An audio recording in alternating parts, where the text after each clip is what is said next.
I'm Kristine, and we are quickly, ever so quickly, approaching one of my favorite holidays of the year. And that holiday, of course, is Halloween. You can probably tell I'm a bit of a fan. It's kind of different this year. We can't gather like we normally would, having costume parties and gathering together. And kids certainly might have a different experience with the way they trick or treat and just sort of how we celebrate this fun little holiday. But one thing that can still happen, and my favorite part of Halloween, is the horror film. I'm a bit of a film nerd. I love movies, but horror films in particular have always been integral part of my film watching experience. I grew up with all of the greats. The Exorcist, Rosemary's Baby, Prince of Darkness, Wes Craven, John Carpenter, Freddy, Jason, Michael Myers, Leatherface, all of the greats. So we thought it might be interesting to maybe go through some of my favorites. Some of them will not be critically acclaimed films. That's not the draw of horror film. Some of them you might know, some of them you might not know. It's just a list. It's a fun little list of those horror films that are pretty close to my heart. It's a list of 12. I could have done 3,000, but we settled on 12, and I hope you enjoy.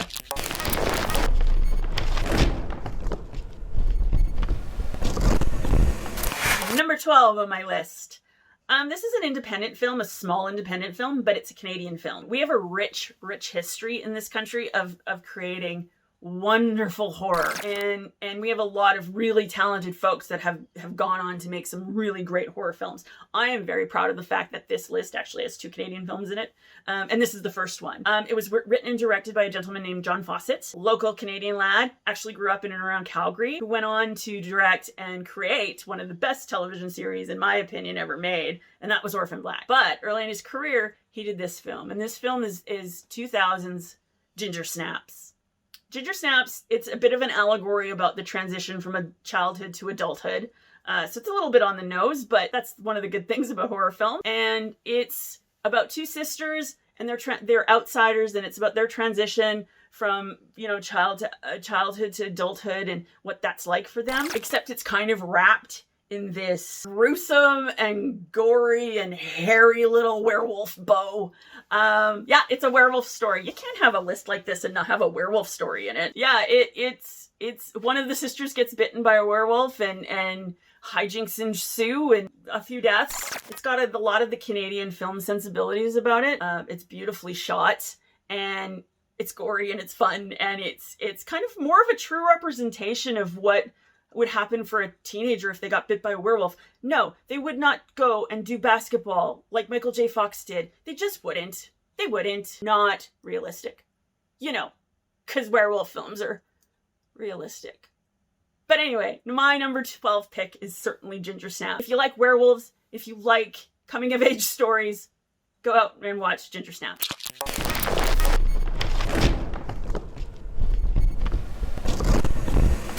Number 11. This film is a classic. I don't care who you are. You have to know that this film is a classic. It's a supernatural film. I don't tend to go in for supernatural films. I don't like your Paranormal Activities. Blair Witch gives me hives. I don't like, it's just not my genre is not supernatural or paranormal films, but this film is so close to my heart. It stars JoBeth Williams and Craig T. Nelson, and it's a story about a family who moves into this house, and then all of this bizarre stuff starts happening. Like demonic entities keep, bothering this poor family. But it's centered on their small 12-year-old daughter named Carol Ann. I'm of course talking about 1982's Poltergeist. This film is so important to me because in 1982, I was 8 years old, and this was the very first horror film that I saw in theaters. That is not a reflection of my parents' parental skills. I'm pretty sure they didn't know, and probably to this day didn't know that I saw this film in theaters, but I did. I can't remember who I went with. Probably my brother. I loved it. I saw myself in Carol Ann. To this day, there's the tree in the film where there's this like crazy tree outside the son's bedroom that scares the hell out of everybody. And we have a tree like that in my backyard. We call it the Poltergeist tree. I think it's probably the thing that kicks kickstarted my love of this genre. Even though I don't necessarily love supernatural horror now, it has, like, I mean, they're here, like that. It's just so classic, and it represents horror films in the 1980s, because the 80s were just rich with horror films. Some were great, some were not great, but that's why Poltergeist makes my list at number 11.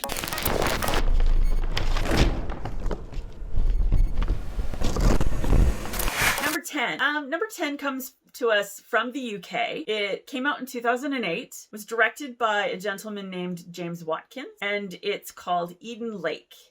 Eden Lake is a story about a couple who've decided to have a romantic weekend at the lake, and everything is wonderful until they're set upon by a group of teenagers that proceed to brutalize and terrorize them for the rest of the film. I will say this, Eden Lake is not a film for everyone. I have people in my life who love horror films that probably couldn't finish watching this film. It's very violent, and the violence in this film and the gore in this film, unlike a lot of horror films, is rooted very much in realism. It's very brutal, very jarring. The ending is quite harsh and shocking. But for me, I tend to sort of gravitate to this type of horror film because things that scare me are things that I could see happening. That's why I don't really kind of go in for paranormal or supernatural horror. This type of horror could happen, and that for me is very, very terrifying. So that's why Eden Lake makes my list, and it has absolutely nothing to do with the fact that Michael Fassbender is in this film.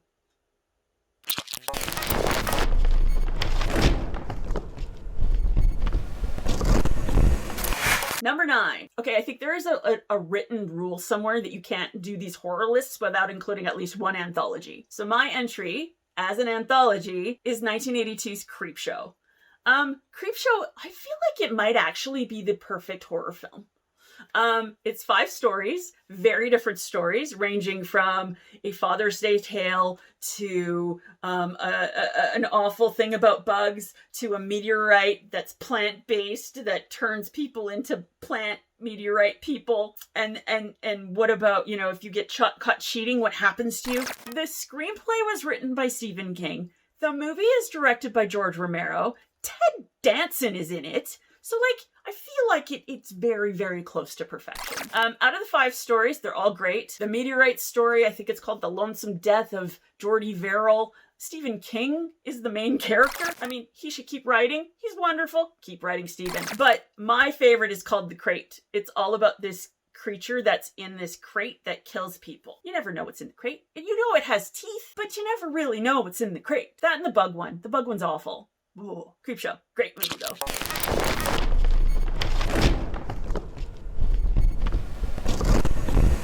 Number 8.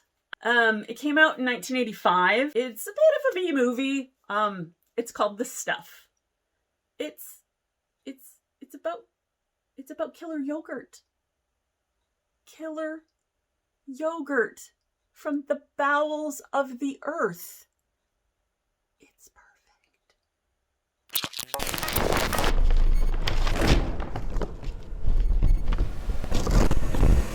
Number 7. So number 7 came out in 2005, and like Eden Lake, it was sort of riding the wave of the resurgence of splatter film, much like its compatriots of the time, Saw, Wreck, a little bit of A House of a Thousand Corpses, certainly earlier than that with Cannibal Holocaust, but it was more of a reflection of where we were as a society. That's why splatter film kind of made a comeback. We were living in a post 9/11 world. Things like Columbine shooting had just happened. Horror tends to do that. It often is sort of a reflection about what's going on in society at the time, and it's a commentary on that. So a lot of these splatter films were reactions to sort of where we were at, and nothing represents that time period more than Eli Roth's Hostel. Hostel's a film about a group of backpackers who are going through Eastern Europe. They stay in a hostel. Things happen. Really bad things happen to these people.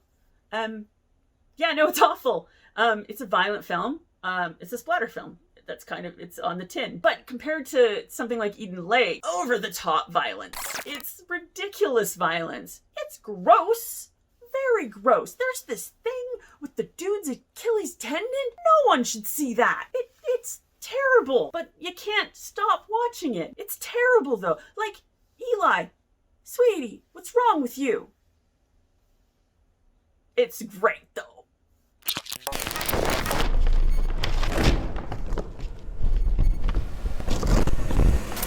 Number 6 is one of my only films, I think the only film on my list, that's based on a comic book. The original comic was written by Steve Niles, illustrated by Ben Templesmith. The film came out in 2007. I'm talking about 30 Days of Night.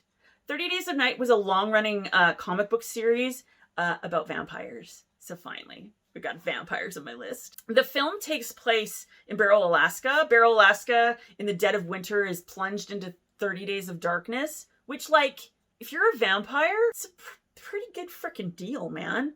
So a gang of vampires roll into Barrow and all hell breaks loose. The film stars Josh Hartnett and Danny Houston. It's great. The great thing about 30 Days of Night is it gets vampires back to where they're supposed to be. So often they become this romantic figure. Whether that's, I mean, even Dracula was a romantic figure, but even my long-standing vampire boyfriend Lestat from Interview with a Vampire was very much a romantic figure. And then, of course, we were on the precipice of the emergence of the sparkly vampires. Our pets are going to be great as Batman. But 30 Days of Night, it took them back to their roots. They were killing machines. They didn't talk to you. They didn't romance you. There was no hoodoo voodoo in their eyes where they were trying to, hypnotize you. They just killed you. And that's what was so great about this film. Plus, like, visually, the idea of vampires in snow, stop it, so great. But yeah, 30 Days of Night, it's a fun movie. It's violent, but it's vampires, and that's kind of what they do.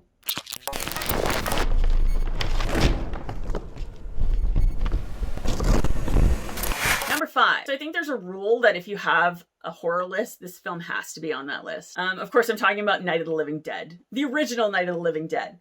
So this film came out in 1968, and of course it was directed by George Romero. This film basically set the template for modern zombie mythology. Without this film, you wouldn't have The Walking Dead. You wouldn't have the debate between runners versus shamblers.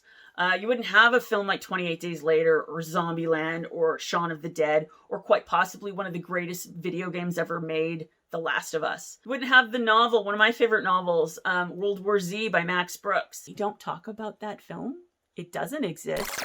But yeah, no, George Romero gave us a gift. Without it, like, I can't even imagine, because the zombie genre has given us so much. And it's been crazy, and it's wonderful, and it's ridiculous. But yeah, I know Night of the Living Dead definitely deserves its place on my list.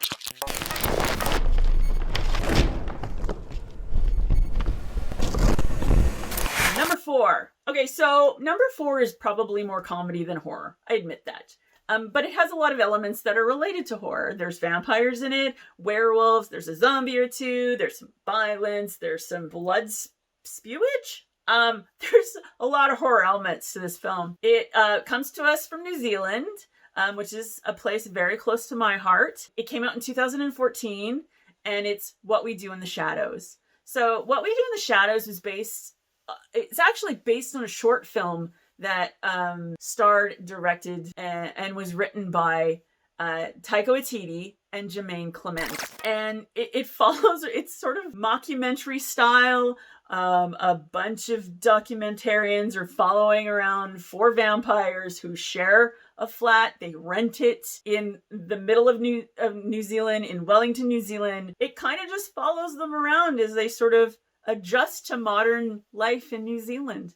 It is clever. It has that wonderful Kiwi sense of humor that I love so much. It's very cheeky, and it talks about a lot of the mythology about vampires and how ridiculous it can be, making fun of not being able to see themselves in the mirror and how do they get dressed, to what happens when they try to change into a cat. It's a wonderful film.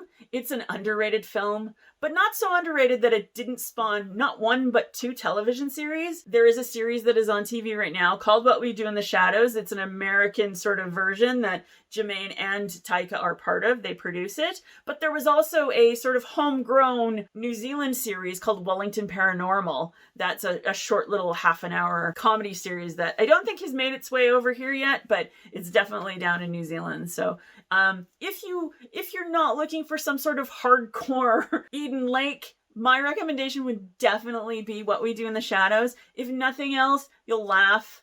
And if you love Taika Waititi as much as I do, you get to see him be a foppish dandy, and it's wonderful. So watch it. It's good.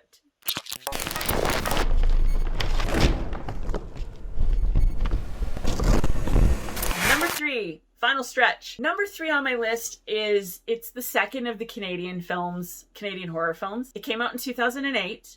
It was directed by Bruce McDonald, of Hardcore Logo fame. And the screenplay was written by Tony Burgess based on a novel that Tony had written. And it's called Pontypool. So Pontypool is the name of the town in Ontario in which this whole adventure happens. And it stars Stephen McHattie. And he plays sort of a rock, like a shock jock radio DJ type who is sort of narrating and observing this zombie / outbreak / infestation scenario that's playing out in his town. It's primarily a central location film where almost all of the action happens within the radio station. And it's just this interesting little twist on the zombie sort of genre and the outbreak genre in such a way that like the type of outbreak it is quite different, and it's not necessarily a horror film for everyone. It can be a bit of a slow burn, but it's very suspenseful, and Stephen McHattie is fantastic. It's just really great to see Canadian horror to that level. Like, yes, we have Cronenberg, we have, much of his filmography is horror. He's given us Dead Ringers, The Fly, The Naked Lunch, or the Soska Sisters. So we have really, really good talent, but it's really nice to see this type of Canadian sort of horror film. I love it. If you're not necessarily into one of these big loud, crazy horror films that's just violence and guts and gore everywhere, maybe you like a smaller film, Pontypool is definitely something I can recommend. It's great.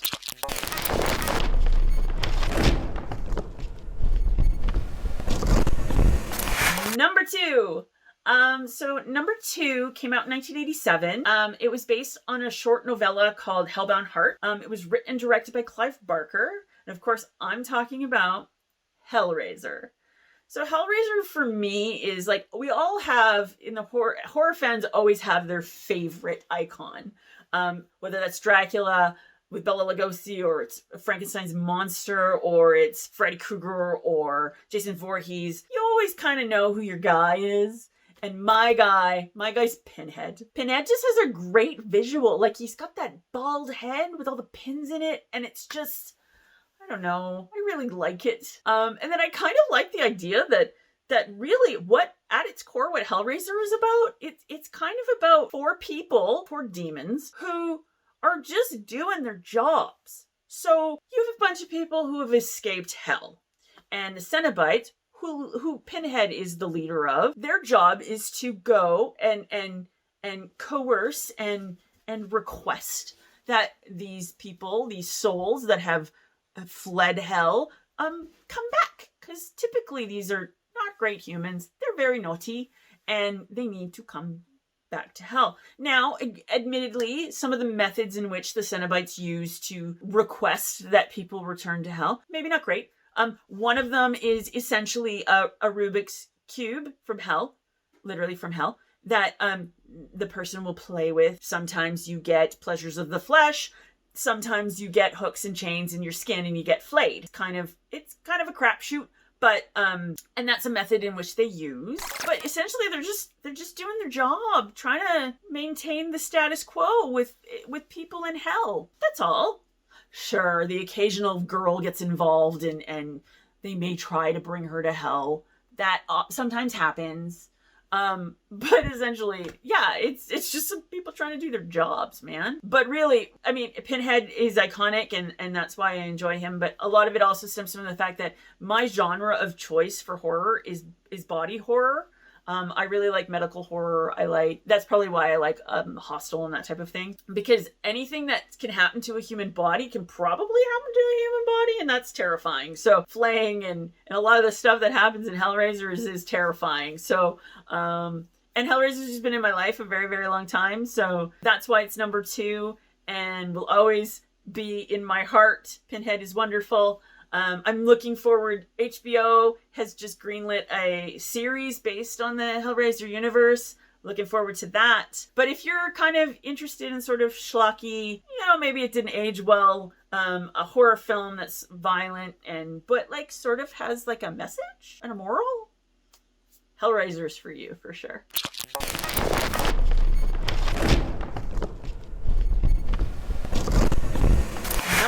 My top film came out in 2012, and this film has quickly become an annual Halloween tradition for me. I watch this film every Halloween. At least I have for the last few Halloweens, and I can see myself doing it every Halloween now. It was written and directed by Drew Goddard and also co-written by Joss Whedon of Buffy the Vampire Slayer fame, and it's The Cabin in the Woods.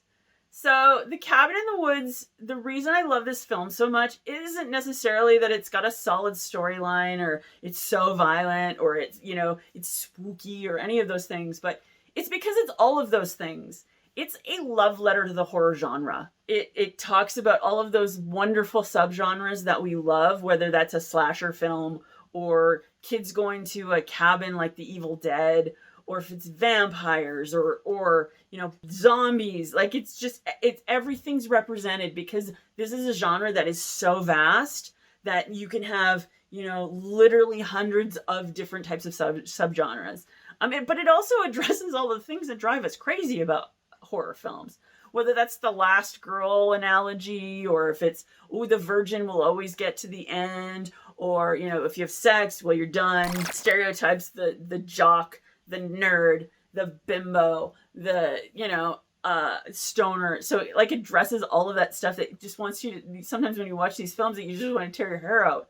But it's clever, and it stars a pre-God of Thunder Chris Hemsworth prior to him ascending the ranks to the four mighty Chris's, which, by the way, Evans is the correct answer for those keeping track. And it also stars, it has any film that puts Richard Jenkins and Bradley Whitford together as foils for one another. Please, it's the greatest. It's the greatest.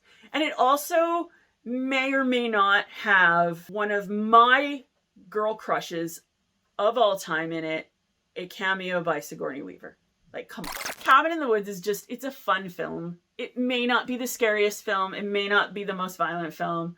It's not necessarily about exorcisms or anything like that. It's about all of those things. It's violent. There's blood flying. There's zombies rotting. Like, all of that is represented in this film. So if you're just looking for something to, check out for a few hours and have a good time watching a good flick, Cabin in the Woods is definitely something you should check out on Halloween. The only other thing I will say is I'll just leave you with one tiny honorable mention. A film that really resonated with me the first time I watched it. And I think it sort of represents kind of who I am. And I might give you a little bit of insight into who I am as an individual. And that film is Human Centipede. Bye!